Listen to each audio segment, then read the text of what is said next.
歡迎大家收睇天宇財經 Sky Finance 獨家呈現踢爆華爾街，我係孫柏文。咁啊，今日首先咧第一單想同大家傾嘅事咧，就係去一去片先啦。美國證交會資料顯示，騰訊已經入股美國電動車商 Tesla， 持有816.75萬股，佔已發行股份5%，但就未有披露作價。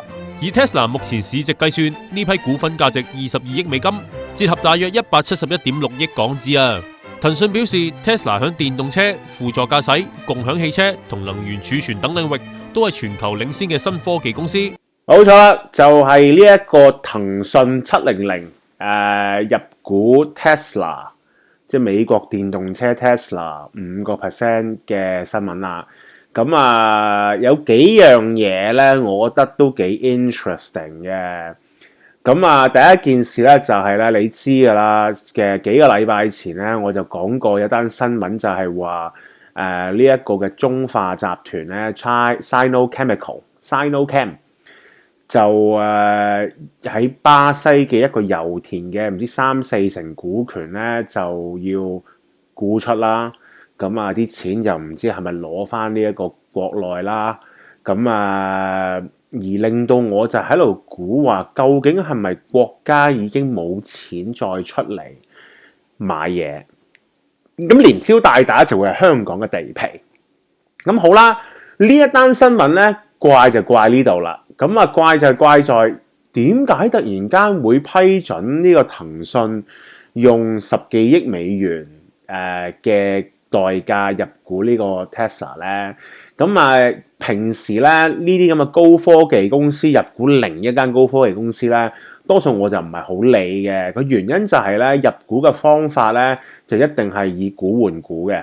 OK， 咁啊，以股換股嘅方法咧就係如果兩間科技公司咧，好多時候科技公司都會係非理性亢奮地進入泡沫狀態嘅股價噶嘛，咁所以兩張都係一個泡沫狀態嘅公仔紙互換嘅話咧，其實咧就冇乜所謂嘅。我相信大家都會見唔少噶啦。OK， 咁好啦，不過今次咧就少少唔同嘅地方就係咧，騰訊係現兜兜用現金10幾億美元咁樣咗落去呢一個嘅Tesla 嘅。咁好啦，嗱，即係我呢個亦都合理嘅，因為咧高科技公司咧係咪特別係冇錢賺嗰啲咧，其實好多時候咧都係要燒錢嘅。咁啊，而當今世上，我相信燒錢燒得最緊要嘅嗰間公司咧，就應該係 Tesla 噶啦。Tesla 基本上咧，有啲人話啦嚇，嗱，唔好告我啦 Elon Musk。不過咧 Tesla 咧，基本上有啲人話佢係龐氏騙案，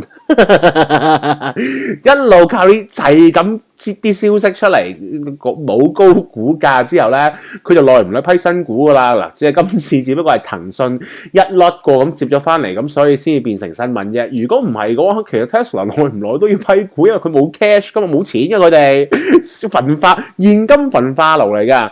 咁好啦，嗱，即係你知道有好多大陸嘅商人都話想做呢一個電動車啦。Oh please 啊，係咪？咁啊，如果你唔係一個現有嘅車嘅製造商，例如話 Toyota 啊、Benz 啊嗰啲咧，而你係一個獨立公司去做電動車，係 Tesla 真係做得最好。不過問題就喺呢度啦，做到最好嗰間咧，都仲係一間現金焚化爐嚟嘅。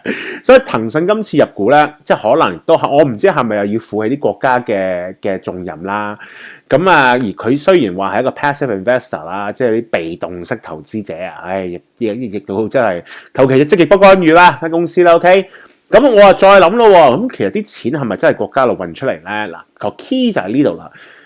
個 key 就係咧，我走去睇翻騰訊喺幾日前出嘅業績報告裏邊咧，有好多公司特別佢係好多業務嘅時候，其中一條即係佢其中一個解釋收入嘅方法就會係以世界邊一度揾錢翻嚟嘅。咁啊，好多時候我中意睇呢一樣嘢，特別係啲即係國內嘅公司嘅最主要原因就係，咁我有個譜知道究竟佢喺外國理論上可以囤積幾多錢，未攞翻去嘅 ，right？咁如果人民幣繼續跌嘅話，咁佢就算係賺嗰筆外匯都已經贏啦，淨係將啲嘢即係將啲錢 lock 咗喺美元嗰度。咁騰訊咧就係冇啦。WeChat 呢樣嘢我相信亦都係國內好多億人用啦，係咪？不過香港都好多人用㗎，世界其實好多地方都有人用 WeChat 嘅。咁問題就係佢經過呢啲咁嘅軟件喺外國賺到幾多錢翻嚟？我真係喺佢個年報裏揾唔到，咁亦都冇方法解釋究竟係唔係國家批准佢攞呢筆錢出嚟去買落呢一個現金焚化爐度。不過點都好，呢一單嘢我覺得咧就真係，即係我表示騰訊係咪現金太多身痕？咁我再睇埋究竟騰訊有幾多淨現金啦，係咪？撇除晒所有負債之後咧，或者係嗰啲短期債務，即係要 cash 還嘅短期債務之後咧，其實佢都只不過係得大約40億美元。咁如果係你話用咗17億、18億走去一嚿過買呢嚿股票嘅話，咁又點呢？